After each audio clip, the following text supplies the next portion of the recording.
You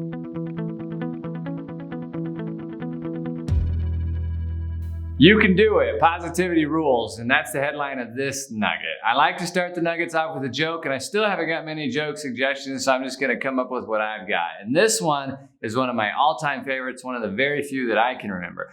What's the last thing to go through a bug's mind when it hits the windshield of your car? It's Bud. Pretty good. I like that joke. Okay, so in this nugget, we're going to talk about emotions from a 30,000 foot view, negativity and positivity, and why the amount of each matters, and how you can track that ratio between the two in your life and effectively improve areas that may need it, or at least be aware of roughly where the ratio is in those relationships so that you can be happier, healthier, and wealthier. Seriously, this is really good stuff and can basically help anybody or any relationship. Also, look at how the conversations go with just you and your own mind in your own head, where no one else gets to hear the conversation, and definitely examine the ratio of positive to negative interaction there. Make sure you're at least at a 3-to-1 positive to negative ratio, minimum. We're going to talk more about that ratio in a second. Positivity is another big topic that we're going to try to cover really quickly. So take the time and ride along with me on this journey though. These nuggets are going to get into some crazy cool areas. This one, some old ones, and some future ones. And the last nugget I spoke about stress and the sympathetic nervous system, which is basically one half of your autonomic nervous system. If you remember, the sympathetic nervous system is the system that's always on high alert, looking for danger so it can protect you. It's your fight, your flight, or your freeze system. The system is amazing at keeping you safe and alive, but unfortunately in our modern lives, we have learned that most of us have this system running way too often for non-emergency type situations. Remember, when your sympathetic nervous system is turned up regularly, it activates things that you don't want activated. It does your body quite a bit of harm over time. Check out the nugget on this if you don't remember all that stuff. So how do you monitor your sympathetic nervous system, or how do you turn it down more often? For me, one thing has been learning about different emotions and being able to recognize them and label them, for starters. And that may sound silly, but I'm guessing that most of you are like me in the fact that you aren't as familiar with your emotions as you may think. Heck, when I first started learning about this stuff, I wasn't able to label most of the feelings that I was having. It was actually kind of weird. So here's how the emotions can be good signals for you. You see, most of the time when you're feeling positive type emotions, your parasympathetic nervous system is being activated. And when you're feeling negative type emotions, the sympathetic nervous system is activated. So the first thing I think people should get familiar with is the emotions themselves. So let's do a quick high-level dive into emotions. You have 10 basic positive emotions, according to Dr. Barbara Fredrickson. There's a lot that can be learned about each of these emotions, but I'm just going to list them off instead of getting into each one of them or the other names they may be called by. It was interesting for me to just be able to label some of these positive emotions once I actually knew what they were. Once I could label them, I knew better which things that I should be repeating and doing more of. So the list of positive emotions: you have joy, you have gratitude, serenity, interest, hope, pride, amusement, inspiration, awe, and a biggie, love. On the negative side, you have anger, annoyance, sadness, guilt, fear, anxiety, discouragement or despair, apathy, disappointment, and frustration. Again, take some time and become more familiar with these. The book recommendation at the end of this video is a perfect resource too. Once you get more familiar with these and can recognize them more readily, you will be able to know better when you are in a negative emotional state and when you have your sympathetic nervous system kicked in or really high. The key here is first recognize that you're experiencing a negative emotion or experience.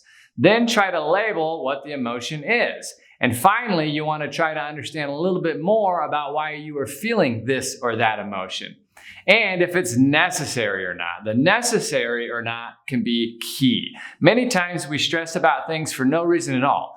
And the goal is to get better at not doing that, stressing. And Instead, staying in the present moment, which we will talk about in the next nugget. If you're curious about this stuff and really want a good idea of how it's affecting you, you can track how many times you're experiencing negative emotions or interactions with the other people, along with the number of times you're experiencing positive emotions or interactions. Then you can compare how many times you're feeling positive emotions or having positive interactions with others and yourselves to how many times you're doing negative emotions and interactions. So here's an example of like talking to yourself in your own mind. So positive talk. Damn, I'm a rock star. The feeling, pride. Talk.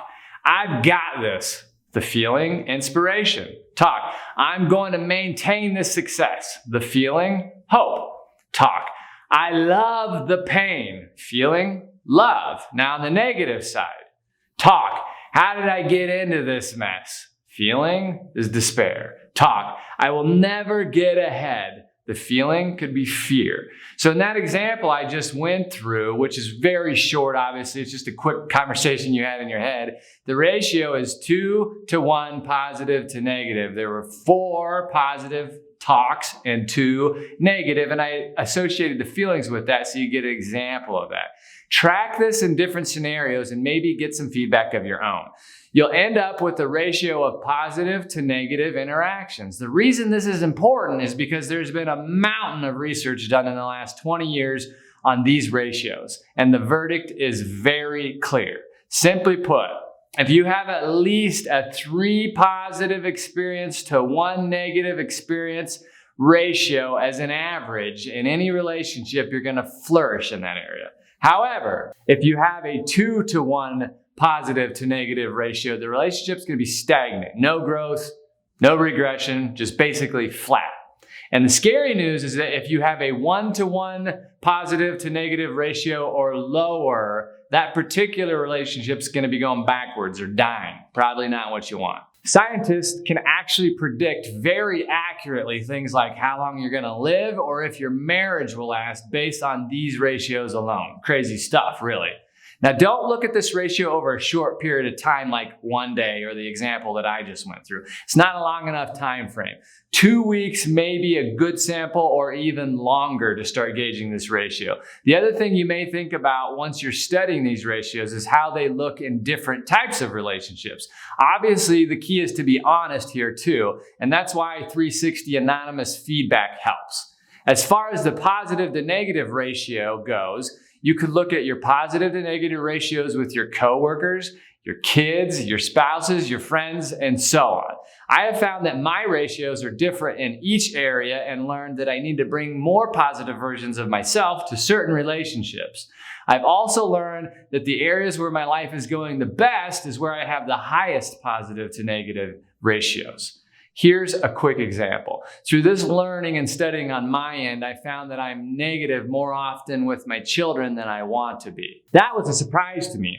But when I looked at it honestly, I realized that I'm constantly coaching my kids, and it was the typical kind of coaching, focused on all the things that they could be doing better or were doing wrong, which is negative, instead of focusing on all the things that they were doing amazing at, which is the positive side of it. So for instance, when I used to golf with my son, I was always focusing in on the things he was not doing correctly and talking about those things and coaching those things, like you picked your head up, or you moved your feet, or you didn't follow through all the way, etc., and talk about how to get better at those things.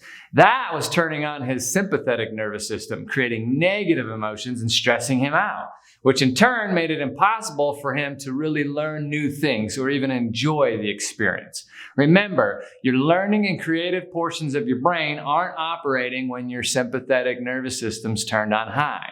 So now I'm learning that when I'm with him to focus more on the things he's doing well and talk more about those things and coach on those things, like great job keeping your head down, or excellent rhythm in that shot, or great job on your setup that time, etc.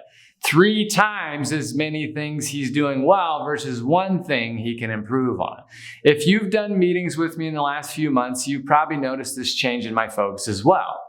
You can start working on this stuff too. So let's wrap this nugget up. Look at your life and each of the different relationships you have, whether it's family, work, friends, or your own inner dialogue, and actively notice what your positivity ratio is in those relationships. If you want a relationship, like with your coworkers, for example, to improve, you need to move that positive interaction ratio to at least 3-to-1. It's not that hard to do either if you're consciously aware of it and working on it. You just have to focus on it. For me, learning some of this and going through 360 feedback, which we'll probably do another nugget on, has helped me to better see that I need to improve that ratio in several areas of my life. For example, with my kiddos, with my wife, and with my coworkers. Through specific feedback, I know my ratios aren't as high as they could be in some of those areas, and that's mainly because I wasn't aware of some of the stuff we're covering in these nuggets until the last few years.